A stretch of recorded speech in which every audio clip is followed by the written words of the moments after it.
السلام عليكم ورحمة الله وبركاته متابعينا الكرام، متابعي قناة كشف أسرار وحقائق الطب. حلقتنا اليوم تحكي عن طريقة فحص البيض على الطريقة المنغولية. كيف نحن بنعرف إذا كان البيض مخصب ولا غير مخصب بطريقة احترافية وليست منغولية. خليك معي لنهاية الفيديو، وبتمنى تضغط لي زر اللايك، بتمنى تشارك هاي الحلقة، وبتمنى تضغط هون وتطالع عليها الفيديو. اليوم أنا نحكي كيف بنفحص البيض إذا كان مخصب ولا غير مخصب، ولكن قبل ما نبلش من الحلقة بدنا نشوف عمي وعلى حب النبي خليك معي لنشوف شو عم بيحكي عن البيض كيف بنفحصه. ابقى معي. طبعا اخوتي الكرام حاطط لنا صورة ببداية الفيديو انه هذا بيض مخصب وهذا بيض غير مخصب، والتنتين مو مخصب. خليك معي بدي اعلمك كيف تفحص البيض. انا محتار مثلك منغولي يا زلمه، كيف عم يطلع عندك فراغ اذا ما انك عارفان البيض المخصب من الغير مخصب. خليكم معي وخلينا نسمع ونشوف.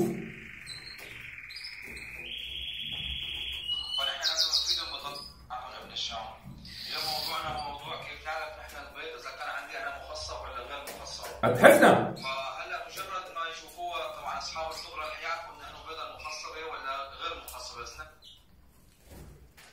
اصحاب الخبره اذا شافوا هاي البيض اذا مخصب ولا غير مخصب بيعرفوا بنشوف بنطلعوا على البيضه بيعرفوها. اصحاب الخبره ما شاء الله تبارك الرحمن. التنتين غير مخصبات والله، وكسر الهاء من لما شفتن عرفت انهم مخصبات التنتين.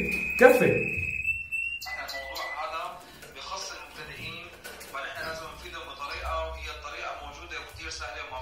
للمبتدئ بحكي 8 ايام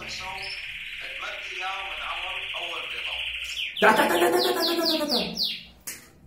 8 ايام من عمر اول بيضه. طيب بدي اجي معك.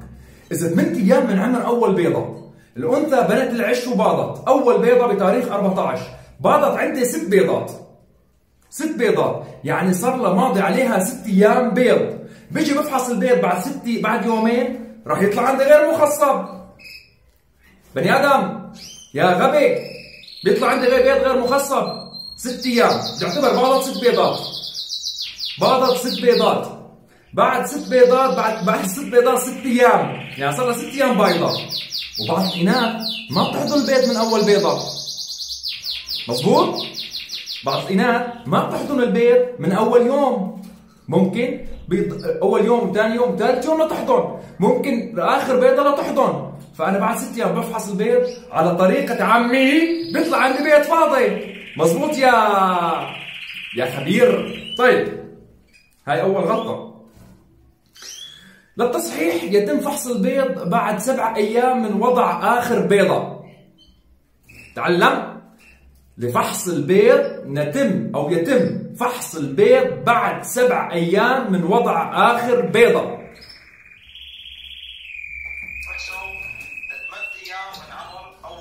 ممتاز. 8 ايام، 9 ايام، 10 ايام بفحص البيض بطريقه كثير سهله وما فيها شيء. لازم يكون عندي انا متواجد شو مثلا ضوء ولا اي ليد ولا فلاشه تليفون. هاي صحيحه ما في نحكي معك. تفحصه بطريقه سهله وطريقه ما فيها شيء يعني. طيب حابين احنا ان شاء الله نساعدكم هذا الموضوع. هذا البيض عندي انا موجود وهذا البيض بفحص انا البيض.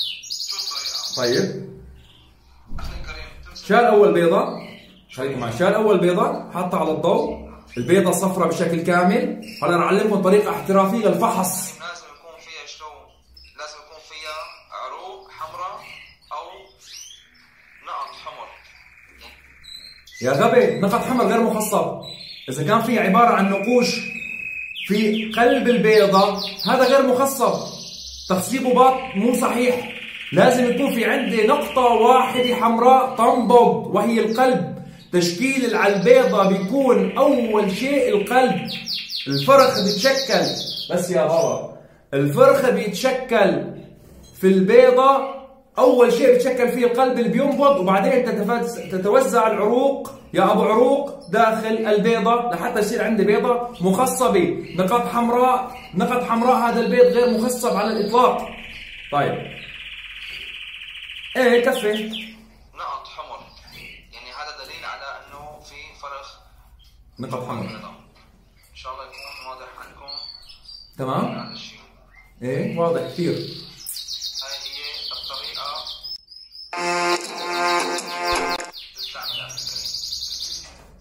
تمام؟ واضحه معكم ان شاء الله الصوره باذن الله. بدنا البيضه المخصبه، فرجيني البيضه المخصبه. هاي هي الطريقه ان شاء الله تكون واضحه. شباب بتمنى الكل يضغط اللايك، بتمنى الكل يكون شارير هاي الحلقه لازم يكون فيها عروق او نقط حمر. يا زلمه صراحتنا عرفنا، بس فرجينا البيضه المخصبه. والبيض عندك مخصب هلا. بيجينا على البيضه المخصبه. البيض الثاني طبعا اخي كريم شوي شوف وينها؟ ما شاء الله. هاي البيضه ان شاء الله باين عليها مخصبه. باين عليها مخصبه. هاي البيضه غير مخصبه كمان. هاي البيضه كمان غير مخصبه. طيب باعترافك انت طبعا في بالفيديو عندك تعليقات. يا بني ادم، لفحص البيض اولا الفحص بيكون باليوم السابع بعد وضع اخر بيضه. امر ثاني، لحتى اعطيك طريقه بسيطه جدا لتعرف اذا كان البيض مخصب ولا غير مخصب. اذا مسكت البيضه، راح افرجيكم بيضه عنا. هاي بيضه، لحظه شوي. هذا البيض انا بستخدمه بيض فارغ، بستخدمه بحطه بالاعشاش مع الفراخ. تمام؟ لما بيكون في عندي انا انثى تحت بيض مليء في فراخ، بوضع 3 بيضات و4 بيضات مع الفراخ. ليش؟ تعلم معي بعلمك. ليش بوضع انا بيض فارغ مع الانثى اللي بيكون في عندها فراخ؟ لحتى الفراخ ما تفعس بعضها ولحتى الانثى ما تكبس عليهم وتموتهم. طيب اثناء فحص البيض، هاي ليك لونها خضراء، طلع لي اياها سوداء، مو مخصبه بس يا معلم. طيب بنعتبر عندي هذا الضوء، بنعتبر هي الضوء. طيب حطينا البيضه بهذا الشكل او بهذا الشكل. تمام؟ اذا البيض لاحظت الصفار في قلب البيضه عم يتحرك بشكل كامل، عم يتحرك بشكل كامل داخل البيضه بدون ثباته على الجسم الخارجي، الجسم الداخل البيضه المكان الانحناء، فهذا البيض غير مخصب. هي من اول يوم. اذا كان البيض عم يتحرك في جميع الاتجاهات دون ثبات في الوسط، هذا البيض غير مخصب. اتحداك بهالمعلومه اذا بتعرفها انت ولا غيرك. تمام؟ وجربوها انتم عندكم بالبيت. انت هلا عندك اكيد عندك طيور كناري اللي عم تتابعني، عندك طيور كناري وتحتهم بيض، تمسك البيضه من اول يوم. اذا كان الصفار عم يتحرك لفوق ولتحت وعم يضل متجول داخل البيضه دون ثبات على مكان الالتفاف، هذا البيض غير مخصب. هي من اول يوم انا بعلمك. لفحص البيض مثل ما حكينا يجب ان تكون البيضه اتمت 7 ايام حضن.